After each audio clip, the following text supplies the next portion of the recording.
Hello, hello, and welcome back to Your Satisfying Crunch.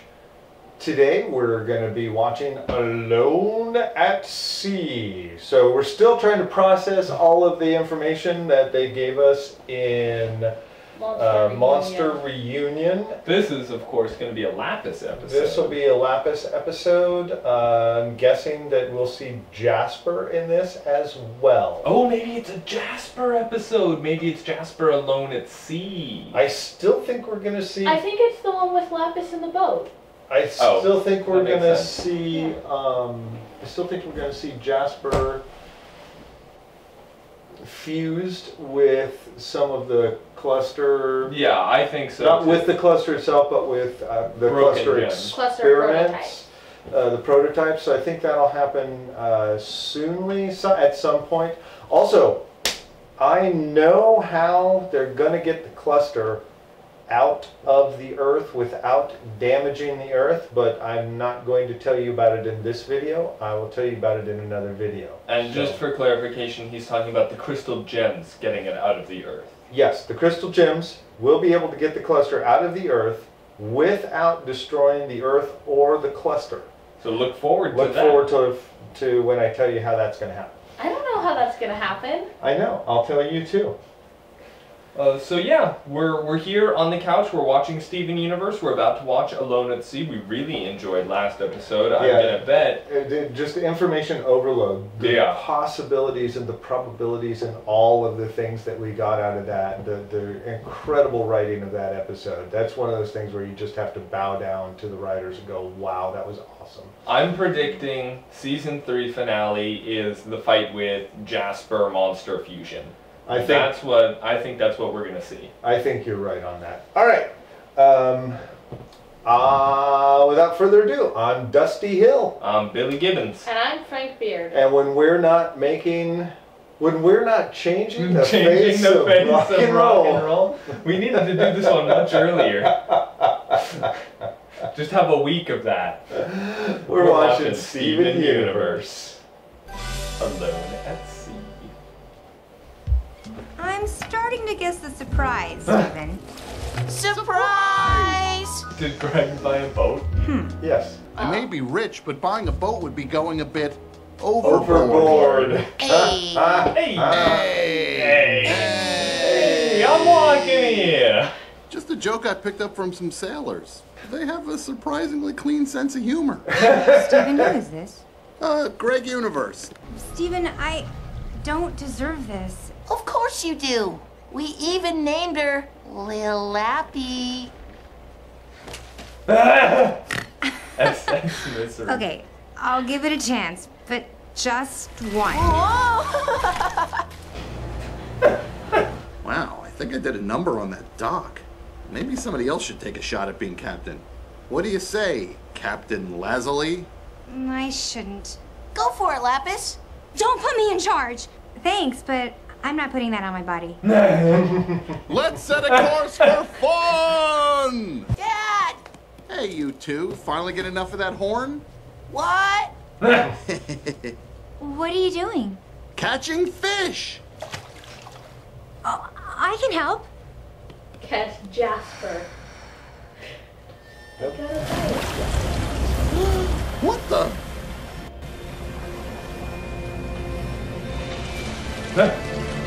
Whoa. That's a pretty, fancy way of catching fish. But why would a fish ever bite a hook? You gotta bait it. Put something on it you know it wants, like a worm or a $20 bill. Here, I'll show you. Fishing! Interesting.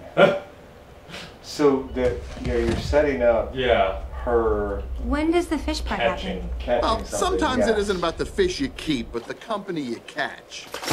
Whoa! I got a bite! Lapis, here, give it a try. Hold it just like that and reel it in slowly. That doesn't look good.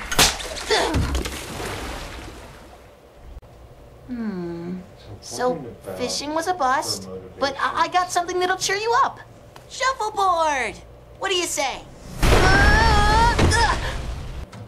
Oh, geez, something's throwing off the rudder. I don't know what's going on, and this owner's manual's no help. It's mostly advice on sun tanning and what crackers go with caviar. Well, what crackers go with caviar? Water crackers. Hey. A lot sooner than I expected. And I can't tell if it's Jasper or if it's something else and we're just being led on. I don't know how to fix an engine. Jasper. This trip might be a little longer than we thought, little buddy.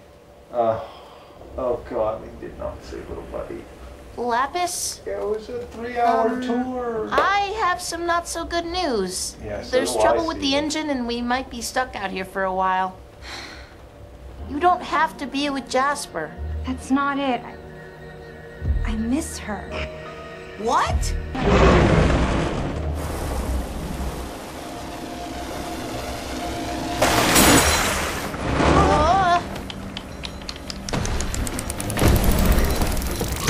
Okay. Like I said, Did not happening a lot Jasper! faster than I expected. I thought I'd never catch up to you. You've been following us? I've been following you. This is between us! Steven! Let's be Malachite again. Why would you want that? I was wrong about fusion. You made me understand. Together, we'll be unstoppable. No!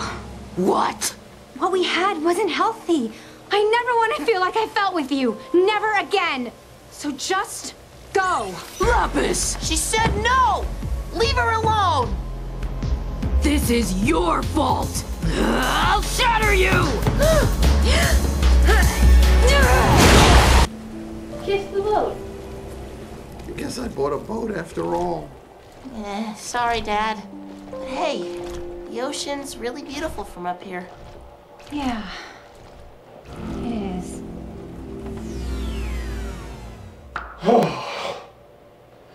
Holy crap. Okay. That episode was about 17 kinds of uncomfortable. Yeah, that just threw me for a loop in a whole other direction. So I really thought that what we were going to see would be a subconscious manifestation. Yeah, that's what I was thinking. From Lapis. And that she was holding the boat down with her water powers without meaning to. Yeah. And okay, so first of all, the idea that Jasper's gem is cracked or broken is obviously debunked with that. And there's some interesting stuff here because we really don't know what Lapis's role was in the war. And we know that she fought on the side of the Diamond Authority, and we know that she is incredibly powerful, and we know that she is a knowledge repository of some kind. A correction to that, she came to Earth to visit, not to fight.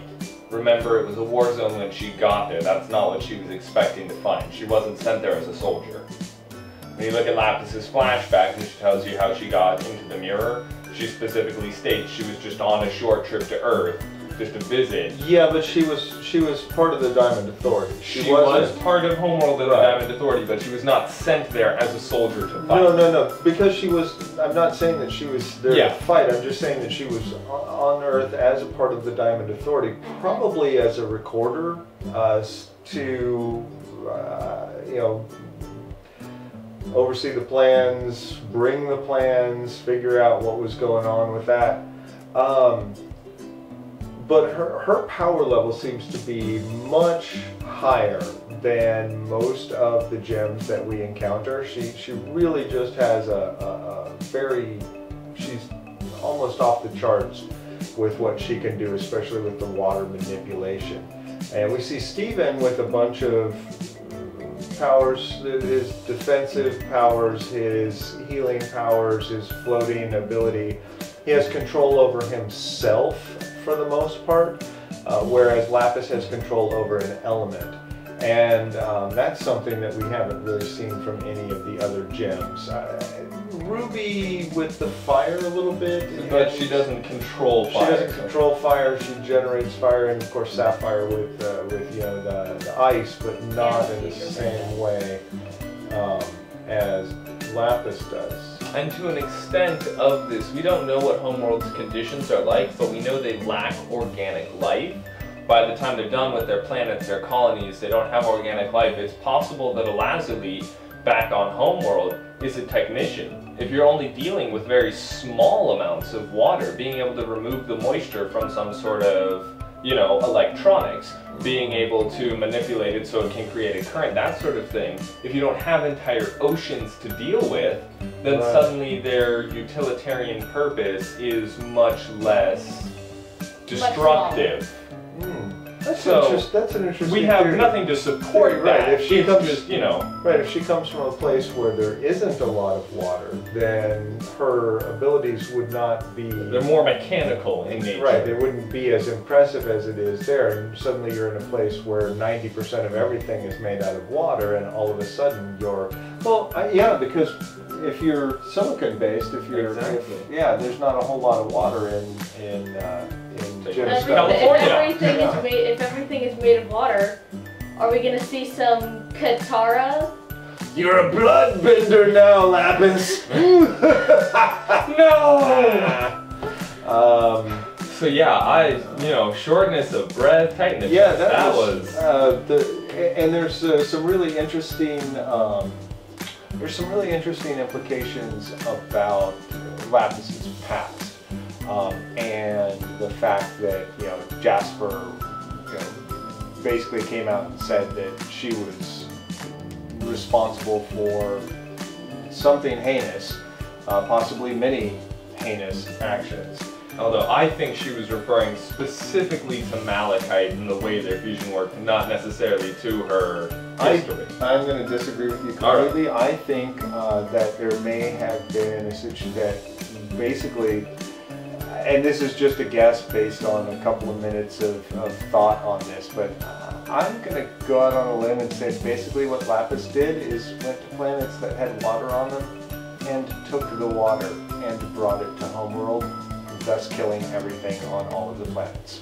So yeah, we'll look more into this. I'm gonna assume we've got history from Lapis. I expected this one to be much more history than Monster Gem. They went in almost reverse directions. Yeah. I assumed with Lapis we were gonna learn more about the war, more about, but obviously she doesn't even know that much. So perhaps it was a bit assumptive for me to make that guess if she was only on Earth for a short time.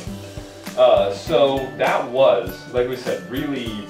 I was on the edge of my seat. I couldn't even think of anything to say. I was so engrossed in waiting and seeing what was going to happen. What about you? I just thought of something, but I'm not going to talk about it here. Okay. Until next time, I'm Dusty Hill. I'm Billy Gibbons. And I'm going to grow a ZZ Top beard. Tonight. I'm gonna grow a ZZ Top beard. I'm gonna